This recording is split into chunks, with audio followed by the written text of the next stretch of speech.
capítulo 6, verso 14. Amém?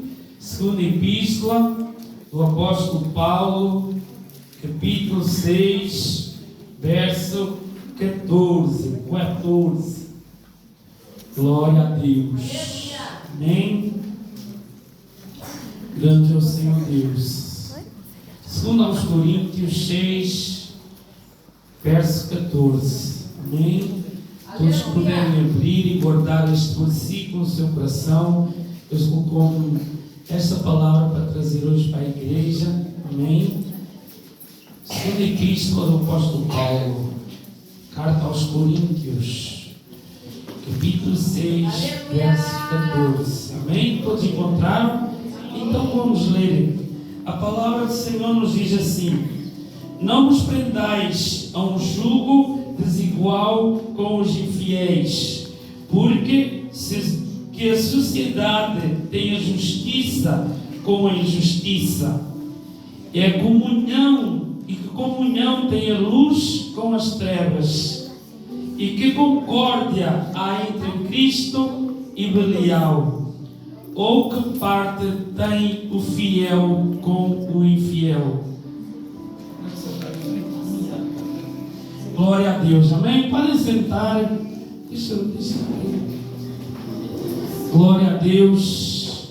A palavra do Senhor aqui, ela é bem clara sobre o jugo desigual. O que é o jugo desigual? O jugo desigual é uma canga que nós colocamos nos bois para fresar ou para puxar uma carroça. E aqui o apóstolo Paulo, ele nos dá uma lição sobre o jugo desigual. A palavra do Senhor aqui, ela nos diz sobre o jugo desigual, porque a sociedade tem a justiça e a injustiça de Deus. A palavra de Deus, ela é bem clara aqui sobre o jugo desigual, porque muitas das vezes essa canga, esse jugo desigual, é aquela parte de madeira que se coloca sobre a cabeça do boi ou da vaca para puxar a carroça. Mas a palavra de Deus aqui, ela é bem clara para nós não andarmos com o jugo desigual. A palavra do Senhor, ela é bem clara que a justiça não pode andar com a injustiça. Onde eu quero chegar com esta palavra? E o apóstolo Paulo, ele nos ensina aqui muito bem. Porque o jugo desigual não pode andar junto. A luz e as trevas, elas não combinam. Então nós temos que ter muito cuidado com o jugo desigual. Porque muitas das vezes, quando eu meditava nessa palavra, o Senhor Deus me mostrava muitos casais com jugo desigual, aonde há um que é crente e há outro que não é crente. E muitas das vezes esse jugo desigual faz desentendimentos entre famílias. Por quê? Porque não há um jugo, o jugo não é igual. Então muitas das vezes isso já aconteceu até na igreja, em que havia um que queria batizar a criança na igreja católica e havia outro que queria apresentar a criança ao Senhor aqui no altar. Isso é um jugo desigual. Muitas das vezes nós não pensamos sobre esse jugo desigual e nós pensamos que Deus vai transformar, Deus pode transformar, Deus sabe todas as coisas e Ele é capaz de todas as coisas. Mas a palavra de Deus aqui, ela nos diz que a sociedade tem a justiça e a injustiça. O que quer dizer? Que muitas das vezes nós temos que ter cuidado até com as nossas amizades. Porque se eu sou justo, se eu andar com uma pessoa que não é justa, o que vai acontecer é que eu vou me corromper com ela. Porque muitas das vezes essa pessoa que é injusta, que é ímpia, que não tem um entendimento sobre as coisas de Deus, vai tomar decisões ou até vai fazer certas coisas que eu não quero fazer, mas eu dela. Então eu vou passar também como um ímpio. Então nós temos que ter muito cuidado com esse jugo desigual, porque esse jugo desigual muitas das vezes ele é pesado e muitas das vezes tira-nos a presença do Senhor, porque muitas das vezes eu vejo até casais dentro da igreja que os jugos não são iguais e muitas das vezes saem da presença do Senhor. E é isso que o inimigo quer, é tirar-nos a presença do Senhor. Se hoje eu estou aqui neste altar é porque a minha esposa, ela foi comigo em todo o tempo. Porque se ela fosse uma mulher rixosa, se ela não tivesse abraçado o meu chamado, eu hoje não estava aqui. Presbítero Éder, a diaconisa Sandy não abraçasse o chamado dele, ou o presbítero Raimundo, nós hoje não estaríamos aqui. Aleluia. Porque muitas das vezes esse jugo desigual nos afasta da presença de Deus. Então nós temos que ter cuidado das amizades que nós andamos, com quem nós nos relacionamos, com quem nós queremos casar. Isso é para os jovens. Porque muitas das vezes o príncipe, Deus até pode transformar. Pode. Mas isso é um processo. E muitas das vezes esse processo nos tira da presença de Deus. E hoje nós podemos ver que o mundo tira mais depressa uma pessoa justa da igreja do que um justo da igreja traz um ímpio para dentro da igreja. Então nós temos que ter muito cuidado até com quem andamos. A palavra do Senhor e há ditados bem populares: anda com bom, serás melhor que ele. Andas com fraco, serás pior que ele. Então nós temos que ter muito cuidado. Pastor, mas espera aí. Salmo 1 fala que nós não nos devemos sentar na mesa dos escarnecedores. Mas espera aí. Eu trabalho na empresa e tenho que comer com os escarnecedores. Também temos que comer. Mas nós temos entendimento espiritual para quando vêm aquelas conversas que não me edificam, eu separar-me. Ou eu dizer: podes parar? Porque muitas das vezes, e eu noto isso, que até o crente entra na ladainha dos incrédulos. E até se ri, até faz a bochecha, até ficar assim corado. Mas é isso que o inimigo quer para nos tirar da presença de Deus. Porque nós vamos ter que andar com os ímpios.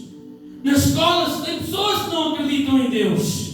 Tem pessoas que não processam a mesma fé que nós. Mas nós temos que saber lidar com isso. Nós temos que saber lidar até com os convites que nós temos. Porque esse jugo desigual é diferente.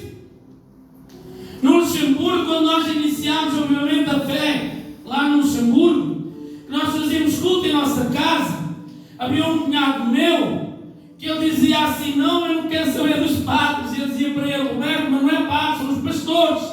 Ele disse: não, mas eu não quero. E eu dizia para ele: se não vais vir pelo amor, vais vir pela dor, porque tu conheces a palavra de Deus e tens a oportunidade de ouvir. E aquilo foi-se repetindo muitas vezes. Quando chegava a hora do culto, ele fugia de casa. Ele morava na fronteira da França, nós no Luxemburgo. Quando chegava a hora do culto, eles iam lá beber café, ele fugia. Só que aí o que aconteceu? Aconteceu que Deus levou para um leito, um hospital com câncer. Hoje ele é transformado, é batizado. Batizei ele, a minha cunhada, a mãe dele. Mas foi preciso ir para um leito, um hospital. Só que muitas das vezes nós, crentes, quando recebemos um convite de alguém que não é crente, nós até dizemos assim: hoje não vou na igreja, então eu vou nesse convite. Só que o Senhor Deus está analisando todos os seus pensamentos, tudo que vai na sua mente, tudo que está no seu coração. Porque isso é uma brechazinha que nós deixamos a Satanás para entrar na nossa vida. Porque quando nós podemos vir à igreja e não viemos, irmãos, o inimigo está atento. Porque eu sei que há pessoas que ainda têm consagração, que oram, que jejuam, mas há outras que não. Então são momentos que o inimigo quer entrar na nossa vida.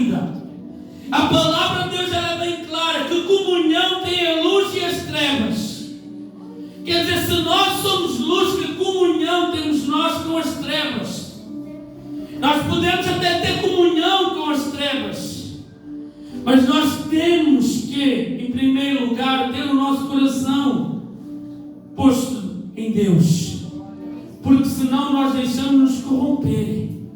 Porque muitas das vezes as nossas amizades, elas nos levam ao fracasso.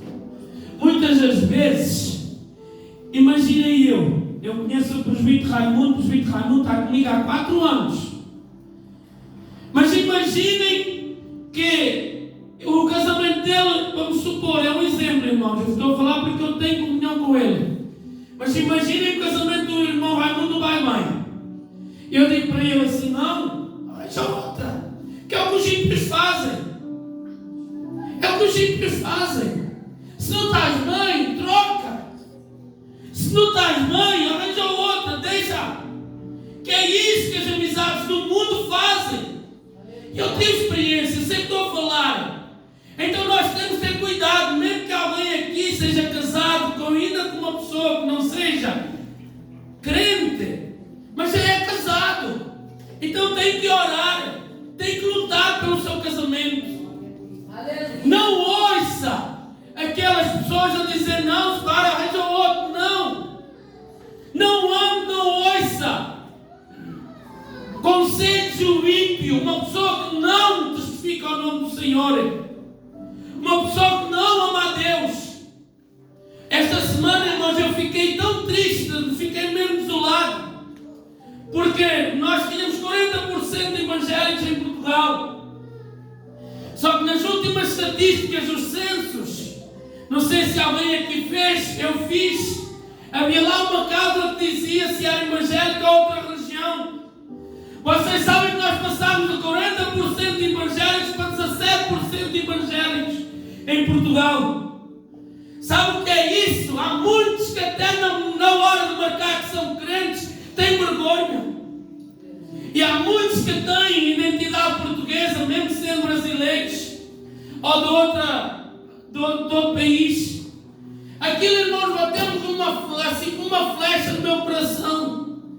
Como é que nós passamos de 40% para 17%, dando maioria para os católicos?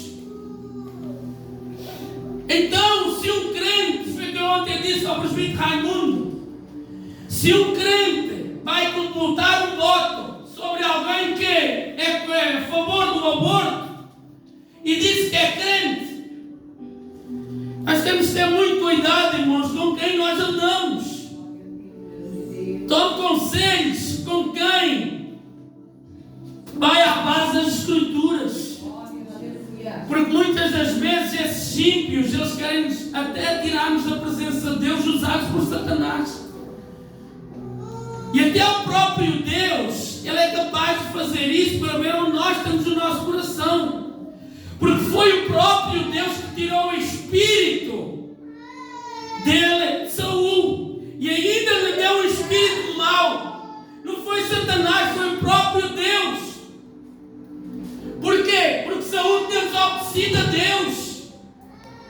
Então, irmão, nós temos que ter muito cuidado. A palavra de Deus ela é bem clara. Que comunhão tem a luz com as trevas. Se essa comunhão é para edificá-lo, amém. Se não é para edificá-lo, irmãos, tem que o trazer para a igreja. Porque uma amizade de um crente e um ímpio, se não for para trazer para a igreja, se uma pessoa, se eu amo alguém, se eu tenho intimidade com alguém, qual é o meu desejo? É que essa pessoa se salve.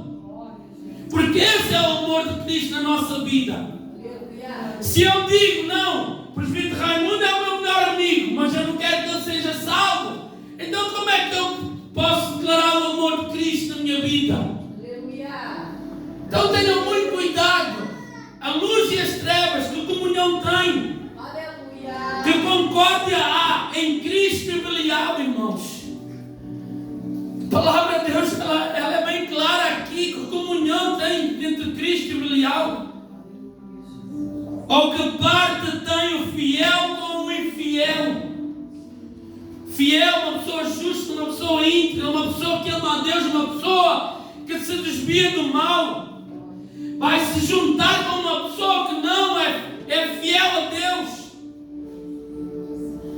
em várias coisas. Aleluia. Não só no casamento, não só a nível até de sociedades. Tenham cuidado. Porque, irmãos, ao longo da minha caminhada com Deus, o que eu mais tenho visto é que os do mundo tiram os da igreja, tiram-nos para fora, arrastam-nos. Que é isso que o inimigo quer. Olhem só, o 16. E que consenso tem o templo de Deus com os ídolos? Porque vós sois o templo de Deus vivente.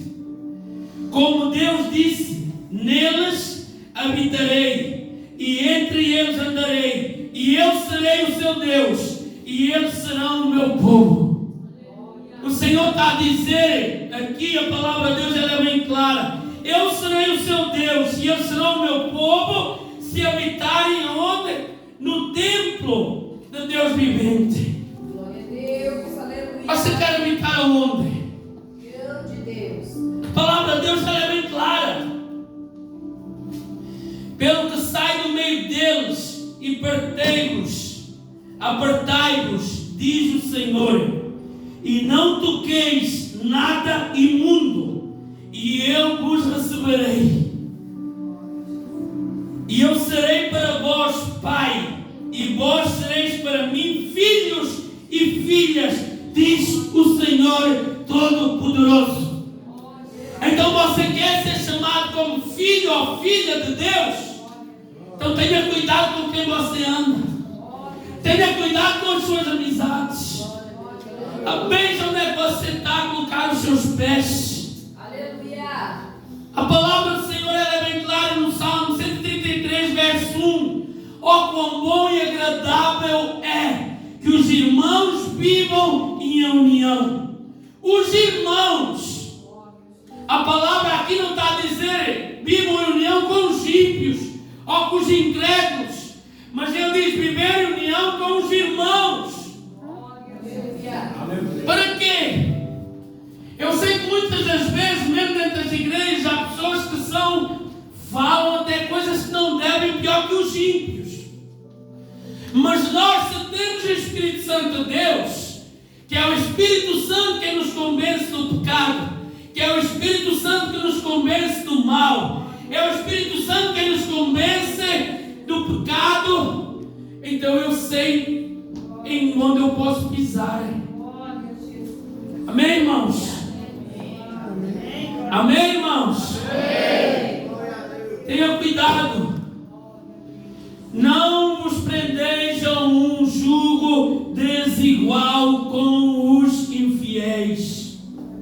Aleluia. Imagine um jugo desigual, uma canga, e eu coloco na minha e colocar numa pessoa que é ímpia. Eu coloco para ir para a igreja, outra pessoa que é ímpia coloca para ir para o mundo. Mas se ela tiver mais força que eu, ela vai me conseguir levar. Por quê? Porque nós temos no mesmo jugo, o jugo é o mesmo, a gangue é a mesma. Então nós temos que ter muito cuidado com esse jugo desigual.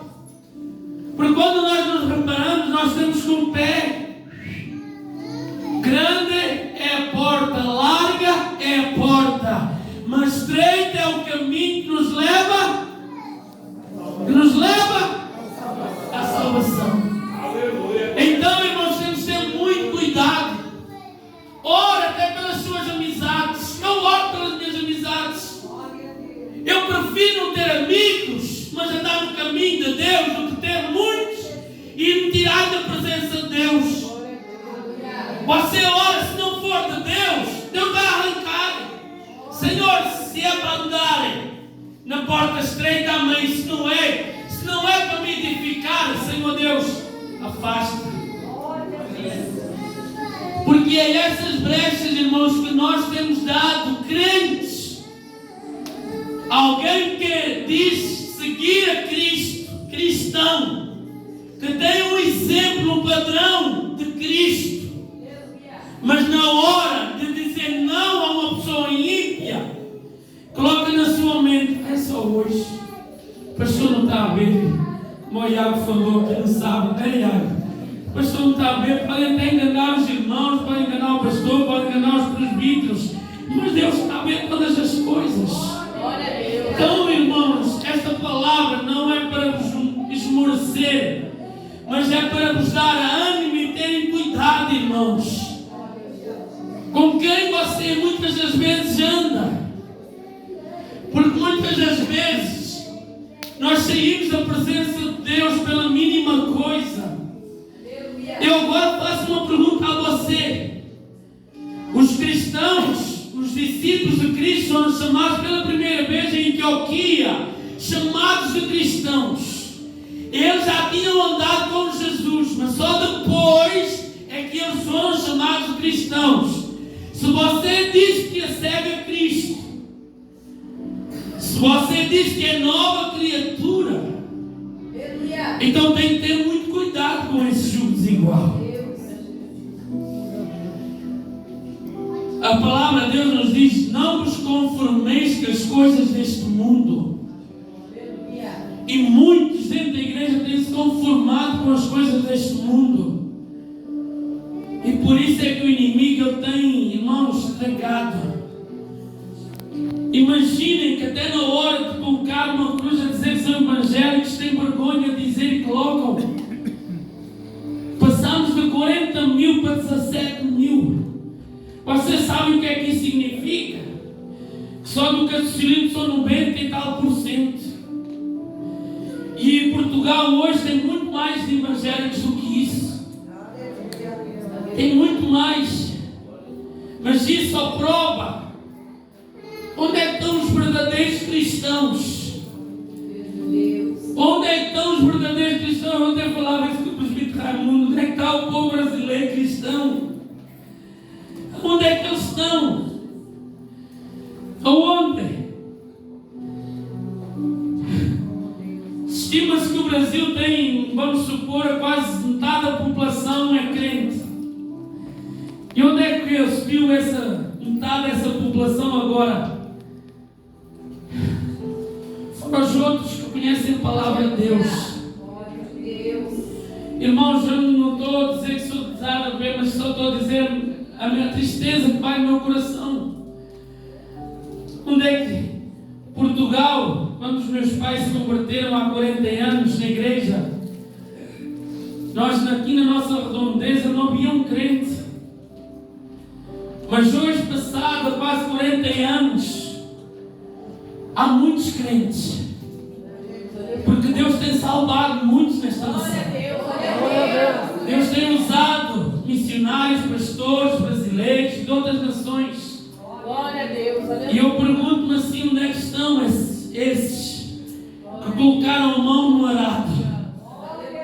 Será que eles olharam para trás como uma mulher logo virou uma estátua de sal porque ela não podia olhar para trás para Sodoma e Gomorra?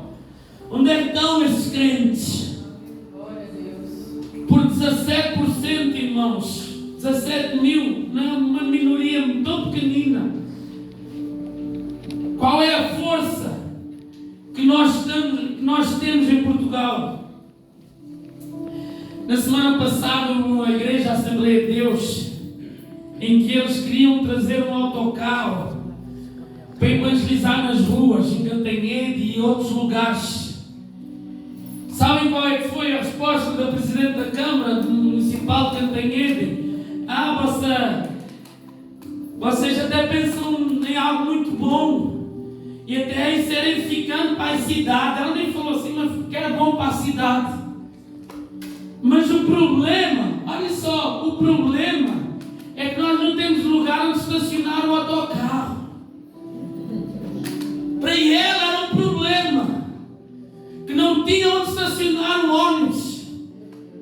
Eu dizia assim, meu Deus, misericórdia. Se eu estivesse lá, eu dizia para ela, não tem o Parque da Feira.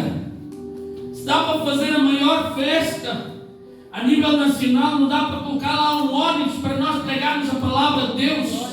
Aleluia. O centro da cidade, se eles paralisam bombeiros, se eles paralisam GNRs, policiais, para quando o Papa vai para lá para para Fátima e eles não são capazes de disponibilizar um lugarzinho para nós estacionarmos um autocarro para evangelizarmos. Sabe o que é isso? É porque nós somos uma minoria, porque muitos têm-se acobardado. De 40 mil passámos para 17 mil, irmãos. É uma tristeza que eu tenho no meu coração que eu não consigo entender. Que força é que nós temos? Nada. Nós precisamos, há 5 anos atrás, nós fizemos uma campanha de evangelização em Sines, no centro da cidade de Sines. E o pastor Lucindo, ele teve que ir às autoridades, teve que ter bombeiros, teve que ter policiais, teve que ter aquela norma toda que eles exigiam. Mas conseguimos. Mas se for ou para vir ali a Fátima, ou para fazer algo desse género, atenção que eu não estou a ofender ninguém, irmãos. Se há aqui alguém que é católico, não estou a ofender ninguém. Eles enviam todos os meios. Enviam todos os meios. Eu, na sexta-feira, fui levar a minha esposa ao Porto, que ela está a representar a igreja da Aveiro, na Suíça, no Congresso de Deus e a Fé. E havia o futebol que ia lá jogar no Porto. Era policiais em todo lugar. Eram 5 ônibus que vieram de Lisboa, da União de Vila Nova de Gaia, tudo. O Porto parou. E nós não conseguimos nem estacionar um ônibus para evangelizar. Não tivemos nem autorização da Câmara Municipal, a Aliança Evangélica. Irmãos, sabe, temos que orar mais. Temos que orar mais. Vamos louvar o Senhor. Amém.